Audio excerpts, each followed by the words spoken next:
Good morning or afternoon to all of our brilliant investors and realtors nationwide. Today is July 13th, 2023, and this is All the Leads Mastermind podcast number 437. Only thing I have today, Bruce, I wanted to give everybody a heads up. I recognize a lot of the faces that were on our first investor education call. I don't know what we're calling it, but that's what it was. Our really great investor session with Andy Tolbert. And if you were on that, it will be posted soon on our website. If you want to watch it again, a few people mentioned that. If you weren't on it, it'll be posted on our website. It's a good opportunity to see what you missed. It went a little over 2.5 hours, and mainly because there was so many questions from the group. So I think it's probably 40 minutes worth of questions. So it was really, really good session, worth watching. That's all I've got, Bruce. All right. Perfect. Well, we already have a hand. I want to tell everyone how you can participate in this call. If you're here live on Zoom, I want you to go down to the reactions button at the bottom of your Zoom screen, click reactions and raise your hand. We will take your questions, your comments, your success stories, different things like that. We want to hear from you guys today over the next hour. We do this every single Thursday live on Zoom. If you're listening after the fact and want to know how to join, you just go on Thursdays at 1 o'clock Eastern time to alltheleads.com/live. And you can partake in this free mastermind call for those of you that are in or want to get into the probate space with your real estate business. If you're watching via live stream, that would be on Facebook or YouTube. You can chat your questions in. You don't have to be here live to get your questions answered. You can chat those in underneath of the live stream. Just go to the chat feature. Those questions are going to come to us, and we'll be able to answer your questions. So I'd want to welcome everyone that's here. I'm excited for a good call. And without further ado, let me go ahead and go to our friend Winston Covington. Go ahead and unmute yourself, Winston. Got it. Thanks, folks. Can you guys hear me okay? Yes, sir. Okay. Actually, I just wanted to take a minute. It's not really probate related, but it could be. And just piggyback on what Jim just said. I've been in the business a long time. I've been investing for a long time, helping investors for a long time, audio stuff for a long time. I actually took a couple of pages of notes on the class from yesterday, and I was impressed. Andy is very sharp, great instructor. I learned some things that I did not know that'll definitely help me in my future investing, my clients in their investing. And just, again, wanted to reinforce what Jim said. Great class. Listen to it. Tune in next time. It's well worth the time invested. That was amazing. Good. Thank you. That's great. Appreciate it. I wish I could have made it. It sounds like I missed some stuff that I need to go listen to. It was good. It was good. Winston, about the first 5, 10, 15 minutes, I thought, wow, this is pretty basic. But I'm like you. There are a lot of things I had forgotten that I maybe knew years ago. And there's a lot of new stuff that I really wasn't aware of. A lot of times we leave things to our mortgage broker, to other people that we really probably should have at least a basic understanding of. And she did a really good job of covering a lot of material in very much in depth, but very understandable. So, yeah. I have to agree that, Jim. I always take the point of view that if you can pick up one or two really good nuggets, at a webinar or a session like yesterday, that is well worth the time. And with what I learned, I definitely learned some things that'll help me in the future. So again, great program. Would encourage everybody to attend. So Winston, since yours is the only hand up, what's your business look like? I know you're a real estate broker, correct, or agent? Actually, I was a broker in Utah. I've been an agent in California, and I just kind of left it at that. I could have got my broker's license, but they like to shoot at brokers out here. So I'm going to keep the liability down. But right now, I will say that I'm busy. I just took a great new listing for $1,595,000. We have a lot of people interested, but the volume of business is way down, even for the guys that have been doing it a long time. Our normal inventory in Orange County, which is the county between LA and San Diego. I just gave a talk on this yesterday at a BNI group. It's normally about 7,500 with the active listing inventory, condos, townhouses, and single families. We are barely over 2,000. So we are less than a third, okay, of what normal is. And what we're seeing is a lot of activity, not as crazy as what it was last spring when rates were low back in 2022. We're in the high sixes, low sevens right now out here. Median price is $1,256,000. So that really kind of limits the affordability. But millennials are coming out of the woodwork. They're buying, properties are selling quickly. It's multiple offers. We're not seeing, bids coming in 100, 200,000 or more above full list right now. And easy to win. You're at full price and a little bit more. And average marketing time, I think 30 days is a long time, but the local economist says usually things are selling in about 40 days or less, which is a pretty hot seller's market. So even though the numbers are down because of inventory and the press seems to jump all over that, but they're down because the inventory is down, but people are buying. It's happening and properties are appreciating.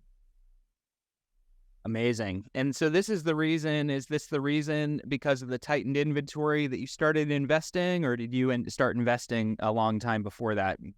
I know. I started my serious stage of investing years ago because I was looking towards the day that I wanted to not so much retire, because I always want to stay busy. My dad lived to be 103, and he always had a purpose, even up to 100, to something to achieve every day. But this looking towards the day I was semi-retiring, and I have a special needs daughter that I'm investing for her future as well. So that's been my motivation, and I would love to do more. In fact, Jim, I have a call out to you. I don't know if you got the message. We'll talk later on, but yeah, I enjoy that. I enjoy the opportunities that probate bring as well, and that's one of the nuggets that I got yesterday. It'll help me in the future. Yep. I did not get it once since I'm out of town. I'm at one of my vacation homes. So send an email if you would, Jim at jim@alltheleads.com, and I'll connect with you. If you left it on my office phone, I probably did not get it. So all right, thanks, Jim. Yeah. Sure. Winston, it's good to hear from you, and I want everyone to know, follow what Winston started to do. And if you're a real estate broker, you guys need to, or agent, you guys need to be finding opportunities to invest. There's a lot of good opportunities in the probate space, good opportunities floating out there in general to invest. And if you don't know how to do that, yesterday's class and the next time they teach that class will be good opportunity for you to jump in there. On the flip side, I talk to a ton of investors that are coming into all the leads, and they're getting ATL probate leads, and they don't have partners in the real estate space. If you're an investor, you need to be either partnering with someone in the real estate space as an agent, or potentially even going and getting that license. It's really powerful. You're leaving a lot by limiting yourself to just being a realtor or just being an investor. You're really limiting your business a little bit. You'll still be successful in this space, but I go out of my way to encourage people not to limit themselves. And if you're an investor and don't want to go slinging houses, being the traditional broker, you don't have to be. At least go partner with a good agent like Winston, or like some of the other folks that you're going to see on this call. They're great resources for you if you don't wear both hats in your business. And Bruce, while we're talking about it, Belinda is asking, what course are you talking about? So, Belinda, you've been around a long time. I would say read your emails. I'm just giving you a hard time. Yeah. I know how busy you are, but it did. We've been talking about it for a few weeks. It's Andy and Tim Tolbert are teaching a new class that's free to all of our subscribers on real estate investing, and the first one was yesterday. Now, it's only going to be once every 6 months. They are having follow-up programs, like they're doing a virtual bus tour to anybody who showed up yesterday, which I'm definitely going to be on that. But Belinda, just go probably by day's end. Eric will have it posted on our website. The same place you see the mastermind calls. It'll either be under training or it'll be under archive. It'll be posted there. You'll be able to watch that Zoom podcast. Wonderful. All right, guys, I'm going to remind everyone, chime in with your questions, your success stories. We want to hear from you all. And if you're not here live, in other words, if you're not on Zoom, you can ask your question under the live stream on YouTube or Facebook. Obviously, if you're listening after the fact, we might not see those questions right away. But if you're here right now, we want to hear from you guys. I want to briefly kind of talk to you all about not overcomplicating your business. And this is certainly not the first time that I have jumped in and talked about this, but so often I see people that get into probate and then leave probate, and it's mainly because they were trying to overcomplicate things, or they felt like it needed to be more complicated than it is. They thought that they needed the big sophisticated YouTube channel, and that they needed a 89 touch mail campaign, and that they had to be a master on the phone. All those things can come and probably should come along in your business over time, but you don't have to start there. This business is quite simple. You just engage in meaningful conversations with people going through the process. It starts with a really short mailing campaign, and then pick the phone up. If you're going to mail, you should probably send folks to a website in case they're just checking you out secretly, and that's it. That's it. You want to add some sophistication into your business later, be my guest. We're here to teach you that. I'm here to teach you that. But you don't have to start there. Just get some basic small activities going, and you'll be in really good shape. I'm looking at some friends that are here: Ken Bloomberg, David Pinnell, Roger Lacey. I can't even call out all the names of the people that I know are doing this, that are here live on this call, and they've been doing this for a long time. The business can be quite simple. You just have to take those small activities, and don't let the complexity of what your business can scare you from doing the basic things today. One of my original mentors in the business, I probably mentioned this before, but there was three things that he always drove home that I still remember. He always said, things are a lot less complicated. They're a lot simpler than we think they're going to be, or than we try to make them. They're always harder than we think they're going to be, even though they're simple. And it always takes longer than we want it to. And I've always kind of remembered those three things, and it avoids a lot of frustration along the way. So there is a tendency to overcomplicate. It's human nature. It really is. So great advice. Yep. Barbara has sent a message in and asked, is it true that after 2 years after the loss of the loved one, so after the death, you don't have to open an estate? And I'm assuming, Barbara, you mean probate. You don't have to open probate, and you can buy directly from the deals without dealing with probate. And the answer to that is it depends. It depends on what state you're in. Very, very heavily what state you're in. Barbara, I don't know what state you're in, but I'm assuming that if you have read that or seen that, you're likely in a state that may allow real estate, specifically real estate, to avoid probate if it's been 2 years since the loss of the loved one. The majority of states in the U.S. don't do that, but there are some that do. And it's normally not all of the assets. It's typically just real estate if that's a state that you're in. But please double check that. Honestly, you can always go out and sign a contract, and if the attorney finds out that it needs to go through probate, you can start the probate process. You don't have to. One thing that a lot of people don't realize, and this is more of an error misconception than a misconception with our subscribers, and if this is something that you were worried about personally, you should know that this is totally a misconception. You do not have to wait till probate is final and closed to sell or buy real estate out of the estate. Now, if real estate goes into probate, and it's heavily involved in probate, and probate maybe takes a year, the family can sell that asset, sell that property. They just can't access the cash from the sale until probate is over. And there are ways that they could pull real estate out of probate. There's a lot of different things. But to Barbara's point, even if the property does have to go through probate, it doesn't mean that you can't buy that property or you can't list that property.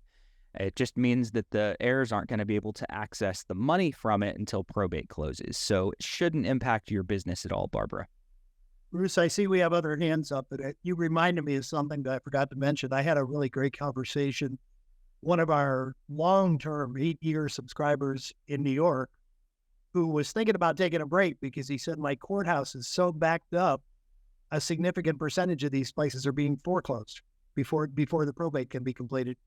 And I had him check, and he verified that New York, like Florida, you can carve the real estate out.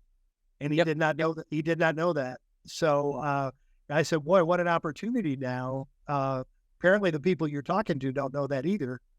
And nobody else is mentioning it to them. So, man, you come along and save the day.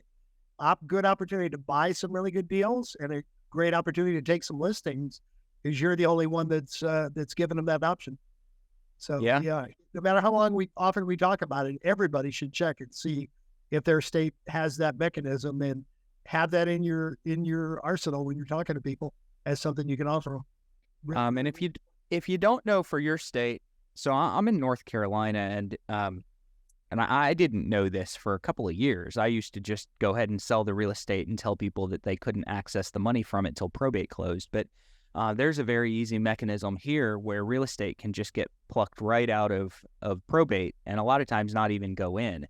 And there's a few exceptions to that where it has to go into probate. But just go Google, does real estate have to be included in probate in New York or Texas or Florida or California or whatever? Just Google it, and you'll find some attorney blogs and videos a lot of times that talk about how to take real estate out of probate so that it's really not impacted by any delays on the probate side of things. And it shouldn't be impacted anyway, but it certainly makes it easier if the real estate isn't involved in probate at all. Let's go to Dave Pennell. Dave, good to see you, man. Hey, good. I forgot my train of thought, but I just wanted to say that you just never know who you're going to meet when you were giving your speech earlier. You don't know who you're going to meet. I mean, I've met the best people in the world through this process, and that's why you can't be afraid of making these phone calls, because the people that are ready and need your service are not going to ignore you or be mean to you. No, if you could just break through. It's a matter of finding people that need you, right? Sometimes you have people that might not want to deal with what they're dealing with, but do they need help? Regardless of what they want to have to handle, yeah, they need help, and if they need it, then you're a lifesaver in a lot of cases. What's business look like for you this year so far? Dave, you're back on mute for some reason. Hold on a second. There we go. Go ahead and unmute yourself. What's business look like this year? Our second quarter wasn't that great at all. I saw someone else post on the Facebook that they weren't responding to letters. We haven't got a whole lot of good leads this second quarter. Just closed 2 probates. We're a little over 20. So second quarter wasn't so great. We've only done 20 deals this year. Probates. Yeah. We like to pay around 50 or 60. I saw that coming. A bad quarter for Dave is a good career for some agents. It's nice. I mean, we've built a business around this probate niche, and we continue to do it. And I'm always trying to find ways to get organic leads, or leads through the phone calls or the letters. It's just, if you have all 3 of those things firing off, I mean, it's amazing. Mm-hmm. And when things like mail slow down for people, that's a good opportunity to, you could look at it a couple of different ways. You could look at it and say, hey, you know what, maybe it's just a bad month or two. I've run through bad months or two where mail wasn't working or phone calls slowed down a bit. It doesn't always mean it's a trend. Sometimes it's kind of the way the wave set is working. So you go out in the ocean and there's wave sets, and anyone that's been in real estate long enough knows that wave sets happen. And what that looks like for me is maybe all my clients are in one city in my market for 3 months. And I think, well, I guess this is where all my clients are coming from. And then all of a sudden they pop up in another area, or seems like they're all in a certain price point, or they're all sellers or all buyers. So it could just be a wave set that you're going through. It could also be a good opportunity for you to go take a look at your letters and say, okay, can I simplify the content of some of my letters? Can I use this as an opportunity to simplify the message and drive it to a website or a video series? Because I know you're big on video. Yeah. So what adjustments can I make? And that really is one of the things that you want to do when things seem to start shifting on you, is look for those adjustments and stay consistent, because we went through when the rates increased. For some reason it stopped for us in November, December last year, and then January, February, March, we have all these people contact us ready to sell their houses, and then it kind of died off in May and June, and we had 2 lingering deals that just closed. One, we had dismissed the probate. I got a good video from that one. Yeah. But yeah, just content about, and your letters too. We're adjusting to all these success stories now, letting those lead and having bulk email instead of just one letter. So we're going to see how that works too with the QR codes. Yep. So real quick, I want to say this to someone with their hand up. I'm going to introduce Ken Bloomberg real quick to those of you that don't know Ken. He's been around with us for a while. Ken, you popped your hand up. Ken's going to be doing some peer coaching for all the leads. And because of that, Ken, you have standing permission to tell Bruce to shut up, that you have something to say. You don't have to raise your hand and wait in line. Oh, okay. Well, that's fine. Hey, thank you.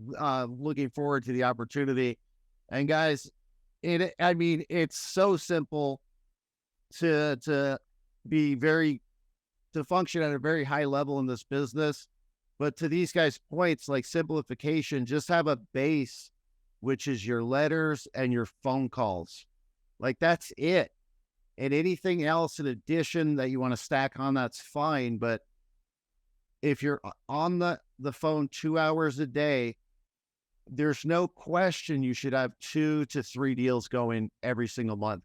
The problem is, as some of these deals get complicated with moving cars off or cleaning furniture, et cetera, and then we just get, or I get complacent, and then I stop making my phone calls, and then that's the only thing that's going to cause the lag time, because there's such a lead time to get these people through the probate process. But if you just are consistent with those phone calls, either 3 or 5 days a week, business will continue to roll in, and then you just build out from there. But you gotta have your anchor to keep that consistency. Absolutely. I like the way that you put that, your anchor. And if you do stop making your calls, you do have lag in your pipeline. So Ken, making your calls 2 hours a day, that's incredible, by the way. That's amazing. Some of you guys are going to go, I'm just going to struggle for 30 minutes. Okay, start at 30 minutes, but build the pipeline. Right, and that's the thing. It sounds like a struggle until you meet these people, like Dave was saying, that are incredible. Like, I have a guy, I'm going to go hunting in Montana at his ranch because we developed such a good friendship. Just salt of the earth, great guy. And sometimes, like, literally, like I say 2 hours, but sometimes I'm on the phone with somebody for an hour, because I'm like, I'd rather go super deep with somebody and like know without question that I have a strong connection with that person, rather than just like, oh, let me send you some comparable sales. Okay, I gotta go. I gotta run to the next appointment. And they have no sense of who you are. Like, you got to go deep with these people to discover what amazing people they are. So when I get on the phone with somebody, like, I mean, if I get the sense they want to go, of course, I'm intuitive about that and I let them go. But otherwise, like, I want to go deep with them. So when I get off the phone with them, I'm like 100% they remember me. When I call again in a week, to follow up on those comparable sales, like they're going to want to pick up the phone because we had such an amazing conversation, so the calls are hard. It's the mental mindset of being afraid or feeling like somebody's going to reject you or all that stuff. That's the hard thing. But once you get past that, the phone calls are like almost the most enjoyable part of the day. Like, because the clutter of cars on a property and all that's work. And then you're dealing with like stress and trying to coordinate. The phone calls are just, can be very enjoyable, really. Yeah, that kind of what you and by the way, so Barbara, Dr. Larry, Carrie, Mashid, Belinda, we're gonna come to you guys here in just a couple of minutes. But Ken just did hit on some of your calls. You go an hour long and you go really deep because when you hang the phone up, you want them to know that they know that they know that you are the person for them, investor, realtor, whatever hat you're gonna wear. And it takes me back long before I was doing probate. I used to work buyer leads. And so these would be coming in on Zillow and pay-per-click leads and different things like that. And I had a goal. And this is some of you that go, I can't talk to someone for an hour. You don't have to start there. Just like we said a second ago, Ken does 2 hours of calls a day. You don't have to start there. I'd love for everyone to get there. But start with 30 minutes if you need to. Same thing if you're worried about going on the phone for an hour with someone. I don't know what to say. I can't carry a conversation. Aim for 15 minutes. So my rule when I was working buyer leads is I wouldn't allow myself to ask them for an appointment until they were on the phone for 15 minutes with me. 15 minutes.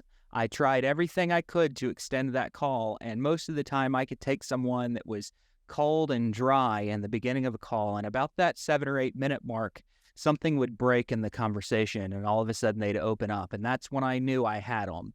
And so if you guys are talking on the phone to people that are a little bit dry, yes, no answers, I guarantee you're going to hit a point if you can extend that call long enough by asking the right questions. And David's a great question asker, where you're going to break through that rapport barrier and people are going to open up, and then you're going to have no problem going an hour.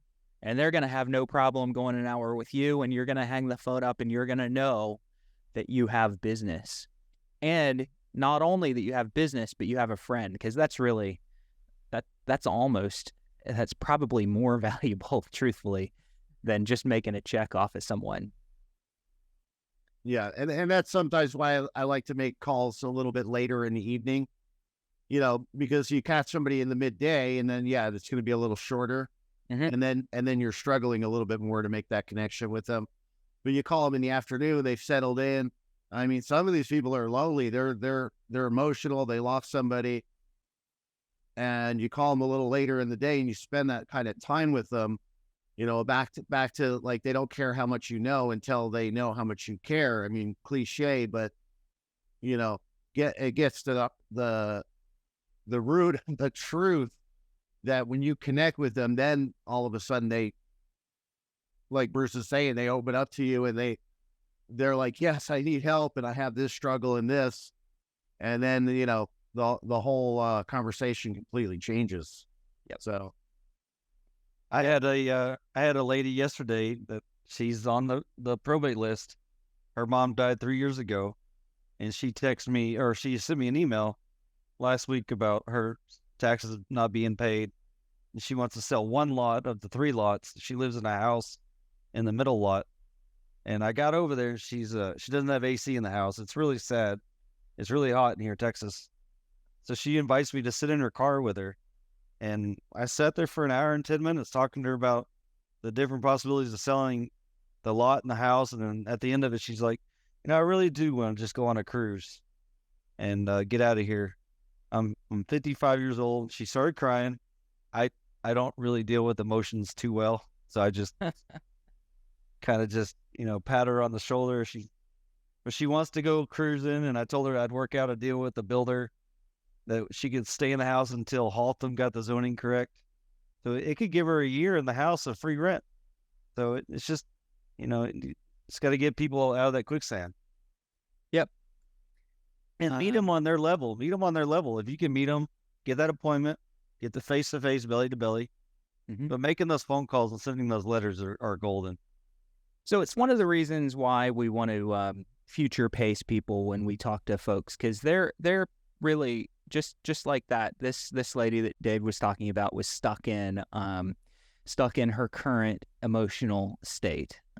Life is hard, loss of a loved one, dealing with heat, dealing with probate, dealing with all these things, and people. It's no wonder that they can't always, even if there's real estate that needs to be sold or other things that you need to help them with or that they need help with, they don't always get there emotionally for a little while. And so we've got to, through conversation and dialogue, we need to take them out of the current feelings that they have, feelings of loss, grief, anger, overwhelm, whatever it is, and recognize that that's what they're going to be feeling at first. And when someone says they don't need anything, they don't know what they're going to do with the house yet, they're talking out of their current emotional state. They're talking out of the state that they're in, where they're just stuck in the nuance of probate, and a lot of times they're not really thinking about it. And an hour-long conversation in a car gave the woman the permission and the space to actually think about the real estate that she needed to deal with. It wasn't that you talked her into it, maybe not. You didn't talk her into doing something she didn't want to do. You just gave her the space to think about it, where she probably hasn't had that for months. Yeah, one of my buddies said to me this week, one of my friends said to me, David, you know what you're really good at? You're really good at, I'm going to think about it. He says something very good about, I'm not on here. I talk a lot sometimes, but on appointments, he said, you're really good at convincing people to do something that they're not ready to do. Yeah. It's not like I'm trying to close them or, especially in probate, what I've learned is to ask questions and just listen. And then my selfish goal is to get a good testimony video at the end at closing. Mm-hmm. So I want to build that story up too for them and how success they, ride their success through mine. So, yep. Yeah. You're giving them space to make decisions that they wouldn't have made without the space that you're giving them.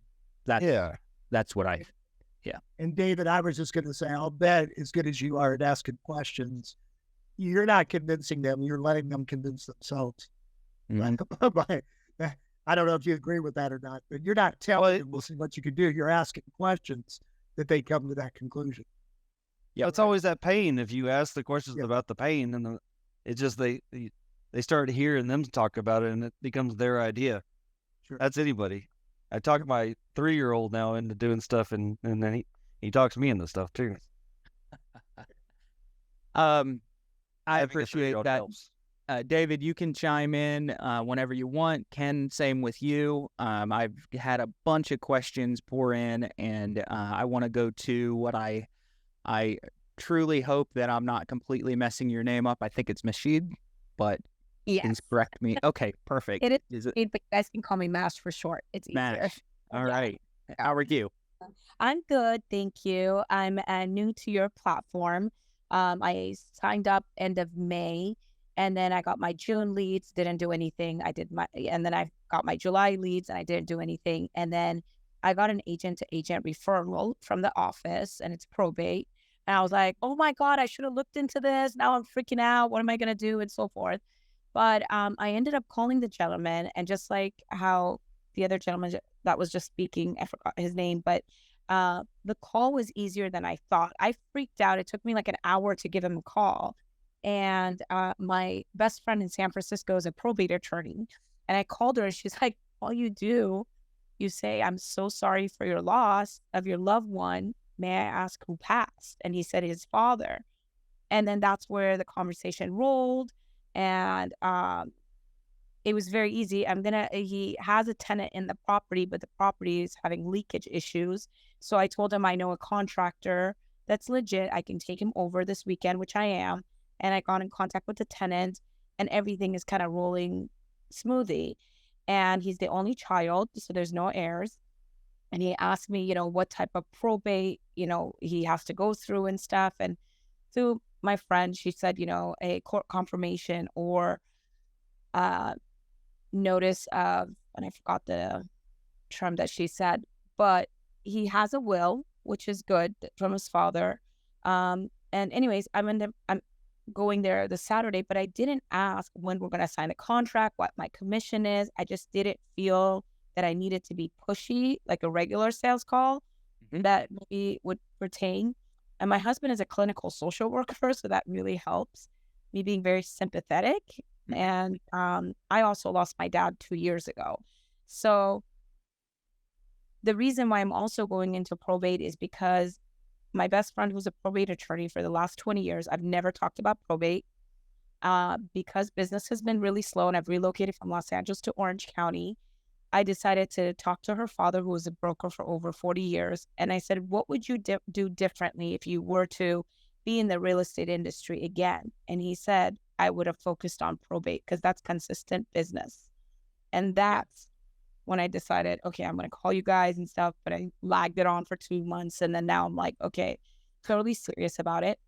And I have to say, Liz, your marketing person, amazing. I just called out of the blue. Thank God she was available. We went through the whole setting up my website, do the mailers. I didn't know you guys had different color, envelopes, which is wonderful. We set everything up yesterday, and I feel really good about it. Incredible. Incredible. So, and you got a deal outside of the list, but that's good. And the thing is these folks, they're ready to talk. If they're not, they're not. But that's not most people. The majority of them have a job to do, and they don't know how to do it. And yes, it may be connected to a painful loss. But the overwhelming majority of personal representatives know that they have a job to do, and they're not here to pull their emotion into the mix. And I love what your attorney friend said to say is, I'm so sorry for your loss. Do you mind if I ask who passed? Great advice. If they don't bring it up on the phone, what I'll do is I'll say, hey, look, I don't know if this was a family member. If it was, I'm really sorry for the loss. What was it? Was it someone you were close to? So sometimes I'll say that, and it sounds so good. Your tone is right. I think that you're going to see some success here. Yes, absolutely. And do you guys have more scripts? Because I was like in panic, so I was like, I have to call this guy right away. Even though it took me an hour, I'm like, I can't see the script. I don't know where it fits. So can you direct me on where do you guys have scripts? Sort of. Sort of. Wow. Here's the big thing. So I spend a lot of time training on conversations and probate and just different dialogue things. We are currently folding in what used to be Prospecting Mastery, which was a 2-afternoon course on prospecting with a lot of scripts, folding that into a greater probate education series that is going to be launched in August. Now, Probate Foundations is the first stepping stone into that. It's about an hour and 15-minute long class at the beginning of every month. And as a part of that, I give conversation openers. So essentially how to open that conversation and present your services. And most of the time, that's 99% of the battle, is how to open the call and present what you're doing without losing someone. And if you get that right, you're good. So maybe ask support to send you the last one, or the next Probate Foundations is coming up, I think, on the 2nd of August. So maybe reach out to support and see if they can send you the last recording, which will have the conversation openers and USP or pitch that you're delivering. Now, if you want to go deeper, there will be a big portion. We're talking 6 to 9 hours of dialogue and crafting your conversation approach in your phone call. And it's kind of it's a stepping stone. So it's multiple different classes.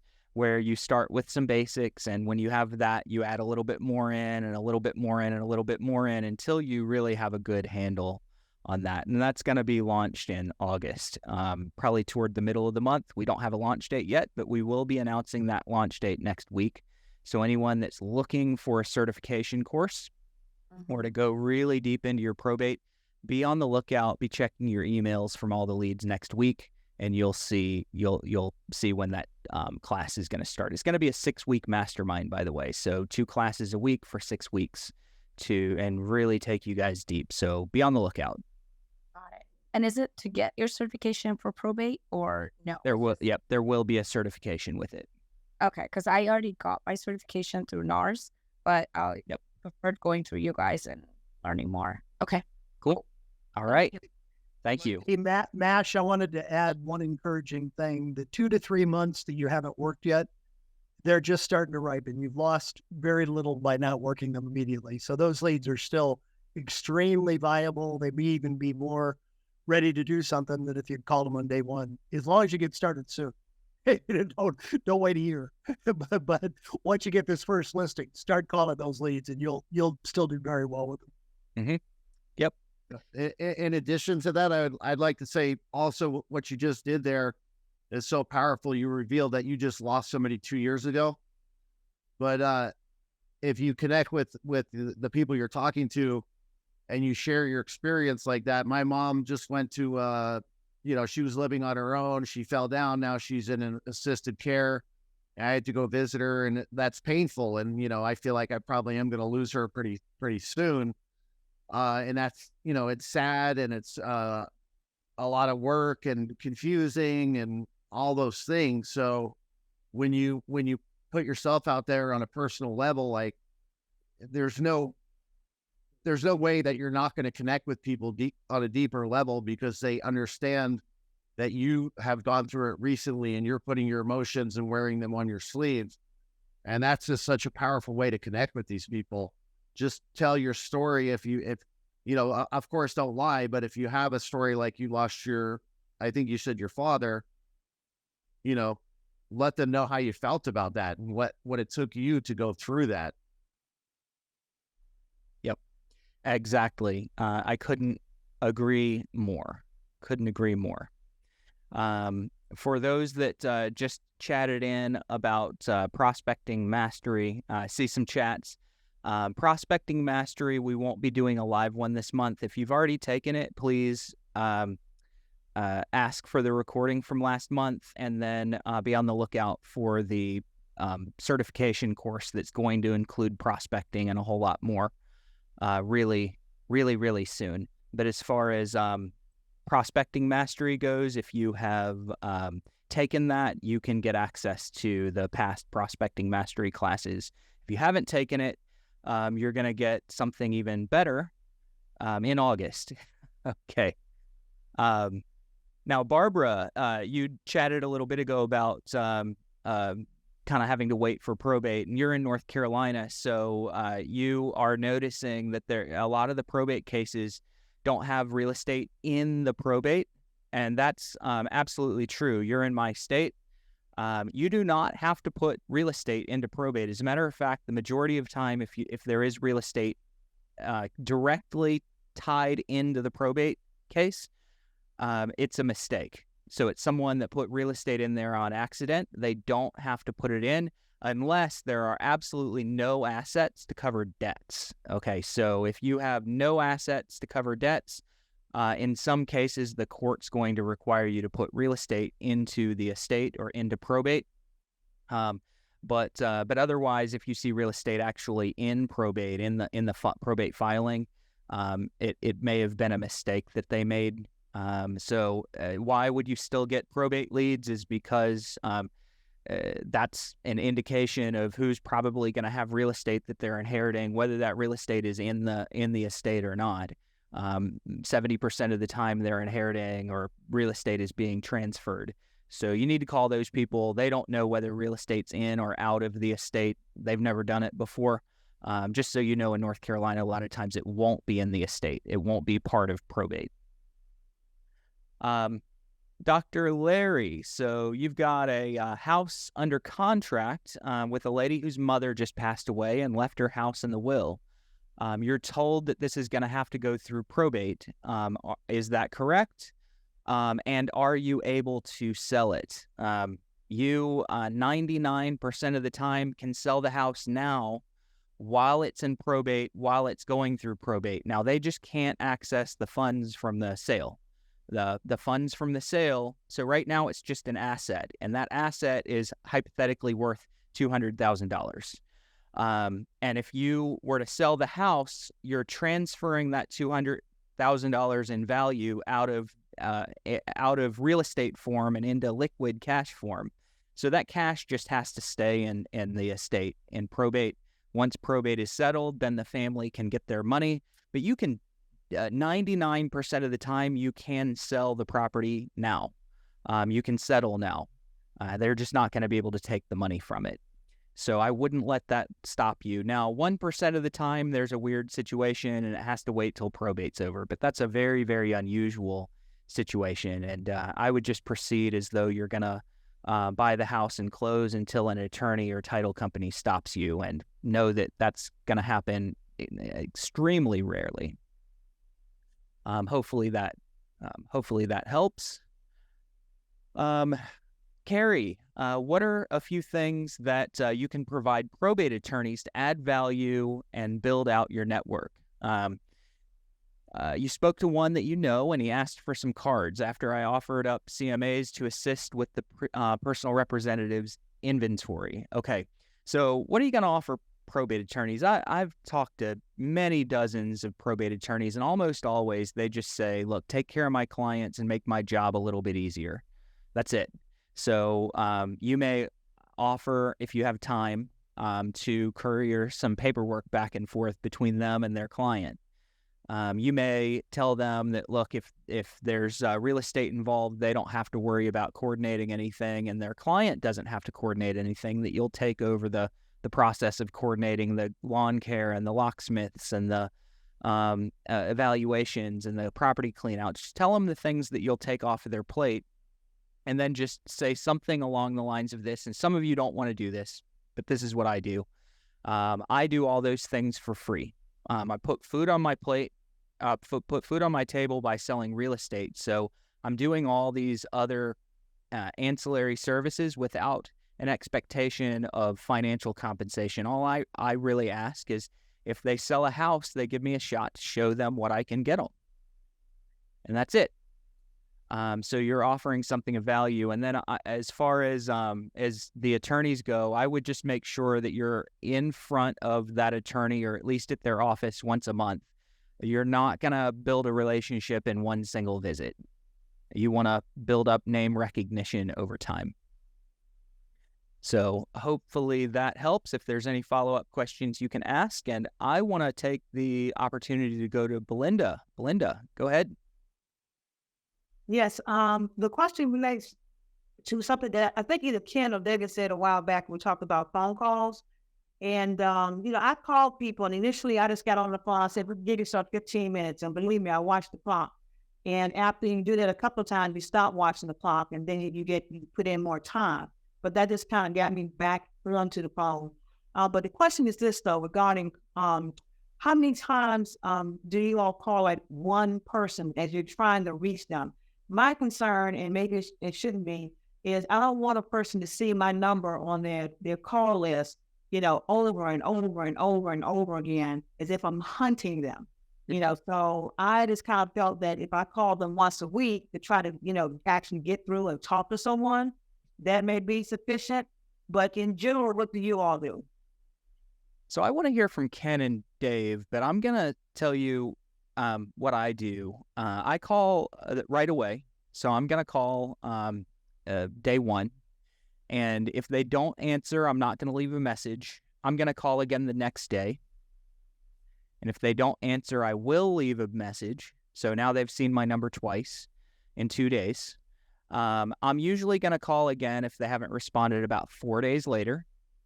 And I'm going to leave a detailed message then, because that's my last of 3 repetitive, fast, shortly spaced attempts. Okay. So I'm going to leave a detailed message there. I'm usually going to try again about 2 weeks later. And, that's now 4 times in a 3-week period. Personally, I'm not going to call them again for about another month. And I'll do Okay. monthly Okay. after those first 4 times in 3 weeks, or 3 weeks, 4 times in 3 weeks. And then it's just monthly after that. Okay. Okay. All right. Ken, David, do you guys have anything different that you do? I can't say anything that actually works. Just making the phone calls, and then once we put them into our system, it'll sign a task that tells me to call them again. So they just end up on my call list. So I'm not as good as trying to recall them 3 times or in a month. It's just as soon as we do have a conversation with them, I'll put a task where it's usually 21 days out, or depending on the conversation, or if we have an appointment. And that's if 21 days out, if you've opened the dialogue somehow. Yeah, or if there's some other difference, if they need more time, or just whatever they say, cut it in half. Okay. And try to meet them in person as fast as you can. Like Chad used to train, try to get in front of them and let them know that you care. There's no rhyme or reason why you get a hold of somebody or when they're ready to go. Some people are ready to go before probate. Some people are ready to go after. The majority of people that we do get are finished with probate and they get one of our letters. So it's just like Ken said, you got to hit them on multiple platforms, phone calls. I don't agree with doing social media at first if you don't have the phone calls and letters in place. Yeah. Because social media is, you're just entertaining them. So if you have nothing to attract them to entertain them with, and your message is, I want to buy the house, I want to be your realtor, it's not gonna happen. Yeah, you need some rapport. Right. Okay. Yeah. Everybody has their own formula and time frame. Some people are grieving. Some people are. Every now and then you get someone that's like, I'm happy that my family member's gone. I didn't like them. Or in some cases they're relieved the person was suffering. In some cases they're grieving. In some cases they're money strapped and they have to sell right away, whether they want to or not. They have to. In some cases they're sitting on a lot of money and they can afford to hold the house for a year. Everybody has a different formula, and it's your job to be there when their formula when that combination finally unlocks. And you'll never know unless you call them. Trust me. Yep. Yeah. So get outside your own excuses and make the phone calls. You may talk to 3 out of 100, but it's those 3 are golden. You may talk to more, but that's just. Go ahead, Ken. Well, that's right. I mean, it's not about how many people you talk to. It's about, the really solid conversations. But I would say now, like, I've been doing this about 2 years, I guess. And again, like when I first got the leads, I was overwhelmed. I was like, oh my God, this is so confusing, the spreadsheet, and basically dropped it for like another year until I came back and was like, all right, let me settle in to figure this out. But now I have thousands of leads, right? So I don't care. I'm not concerned about calling too many times. I'm really not. Because you keep calling, they keep seeing your number. Eventually they're going to pick up the phone and go, why is this person calling me? I wouldn't leave too many messages. Like I would say 1 every 2 weeks if you're going to leave a message. But yeah, I tend to not leave messages because I'm going to be curious as to who's calling. I would just say for efficiency, depending on your system, if you're able to drop a message, I like to put it out there what my services are. Again, very empathetically driven. Hey, hopefully I'm not catching you too soon, but my condolences if you lost somebody close. But I want to help you. I want to help you through this process, and then tell them A to Z what I can do for them. But once you have 5 months of these leads, I mean, it's almost like you can't call somebody too much. Yeah, it's impossible. You've got too many to. Yeah. You just call the current list, that's your priority, in my opinion. Some people like to let it get cold. I like to call the current list immediately. I want to be the first person, again, build that solid connection where they just will turn everybody off. Like, no, I found my person and that's it. Done. But then I'll go down the maybe 5 months back and just call those people too. Not as often, but I'll call them as well. But just consistency of being on the phone and your letters, and that's it. Yeah, don't get too much in the weeds of when to call or how to call or what time to call. Just make the phone calls. So I don't, but I have noticed though, if I call later in the day, like Ken said, like between 5 and 7, I usually get more people to pick up, rather than in the middle of the day. And sometimes in the middle of the day, I'll call people and they actually at work or something like that, or at least they say anyway. So, Belinda, with regard to messages, I like what David and Ken said is you don't want to just bombard them with messages. However, there does come a point when they prove that they're not curious enough to call you back. And if you call someone 2 times or 3 times and they haven't called you back out of curiosity, they're not going to, and you ought to leave a message. Yeah. So you might not crush them with messages every single time, but if you've given them a chance to call out of curiosity and they haven't, it's time to adjust that call tactic. Okay. Yep. And you could be really generic on one message and you could be pretty detailed on another message. I would usually lead with generic the first time I leave a message, and maybe tell them that it's regarding the estate, but not what I do or why I'm calling. And then maybe the next time, a few weeks later, tell them why I'm calling, what I do, see if that does it. So are you addressing them specifically? Like, say I'm calling about the state of so-and-so and so-and-so specifically, or are you dropping like a message, a generic message that may say estate, but not mention the particular estate? Not generic. Okay, so it's specific to that particular estate. Yep. Okay, so you're actually speaking your message in as you're doing your call. You're not like you using a dialer. And if you want to be efficient, you could do a voice drop through a dialer. That's certainly faster and more efficient. But for me, I want depth versus something fast. That's fine. That's fine, because I use a one-ring dialer and one-line dialer anyway, because I like to have time to check my notes and all that stuff. I've used 3-line dialers; they just so fast, and I just don't like them. They're too fast. Yeah. Yep. Coming up on the top of the hour, I need to go to MASH. I'm going to unmute you. And while you're unmuting yourself, Val-Marie said you still wait until they receive your letter.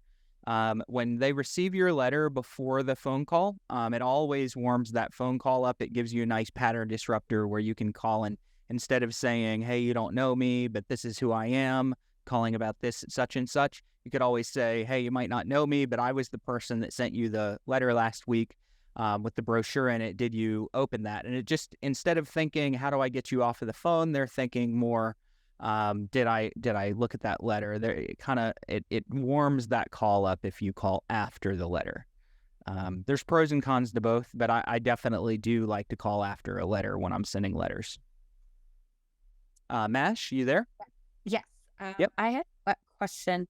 My probate attorney friend also told me to reach out to fiduciary professionals as well as get on the board of, I don't know, is it like lawyers or board of attorneys and stuff like that?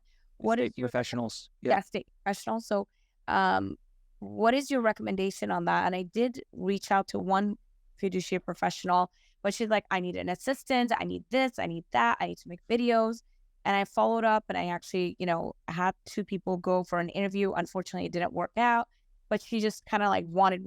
And then she spent 3 hours telling me how the realtors out there, are messing up the deals and like, all of this stuff.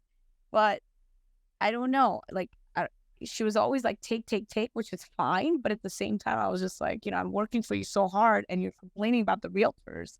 It would be nice if you gave me an opportunity. But what are your thoughts that? Sometimes you do end up with a relationship with the taker, and that's just up to you when you're willing to quit, when you've had enough giving. But you should always give first. Yes, of Um, course. so the advice: get on the board, or get in not onto the board, but join the organization and connect with fiduciaries. That advice is incredible. Go do those things. So I don't disagree with those things at all. I would bend over backwards for a fiduciary or a good attorney to support their business, and I would do that for sometimes a month or two without necessarily expecting anything in return, as long as I feel like there could be something coming back my way. There comes a point when it's gonna go a lot longer than that. Every now and then you just have a taker. Got it. Got to use your judgment to figure out who that is. Got it. Thank you. Yep. Thank you. Jeff, how do you, and we're going to go just a couple of minutes long, a couple of questions chatted in. So how do you deal with a family member that's pushing back on a sale, while the personal representative is trying to sell? So that family is going to have to come to a conclusion. You may want to get involved and basically just tell the family member that doesn't want to sell, tell them their options. So if I've had family members that don't want to sell real estate, a lot of times I'll call and I'll go, hey, my goal is not to just get a real estate listing or a real estate transaction. My goal is to help the family accomplish what they want. And your brother looks like he's wanting to sell. I understand you're not, correct? Yeah. Okay, so if you want to keep the property, here's a couple of the options. You can refinance, in which case I can get you a really good lender. You can do this, you can do that. I'll just give them options on how to keep the property, and at least that way I don't have an enemy that I'm fighting against. And in many cases, they can't refinance. They don't qualify for the property. So I've taught someone how to keep the property themselves. That way it accomplishes the needs and the wants of the personal representative and other family members that don't want to hold the property long term. And maybe it works. If it doesn't work, then at least I was an asset to the person that wanted to keep the house. And when they realize that they have to sell, I've been someone that built a relationship with them. Let me see here. I've got a couple of other questions. How frequently should you call? Hopefully we answered that. If not, everybody has a little different formula. My formula is about 4 times in that first 3 weeks. And then after that, I just call monthly. Everybody's going to be different. It sounds like Ken's about every 2 weeks for a long period of time. That is certainly good. You have to figure out kind of your own formula of how often you're going to call. But I do every 4 times in 3 weeks and then monthly afterward. And you want to vary your call times up as well. So if you've called someone 3 times from 5 till 7 p.m. and they haven't answered, you might want to mix in a morning call session or an afternoon call session, just to see if maybe that person that's tied up in the evening might be open in the mornings or open in the afternoon.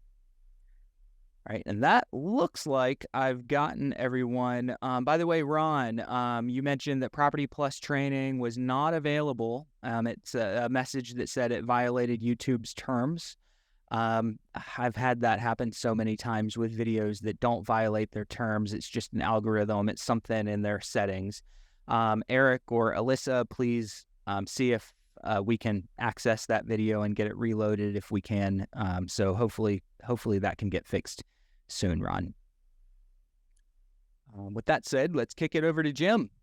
All right, another great call. Just a reminder of something we started with. If you have not watched the investor training video and you would like to, it will be posted on our site in the next couple days. Hope to see many of you on that virtual bus tour. But as I always do, I want to thank each and every one of you for being here today. I want to particularly thank those that actively participated. I want to challenge each of you to take one thing that inspired you on this call, go out and put it into practice, and please come back next Thursday and share your results with the group.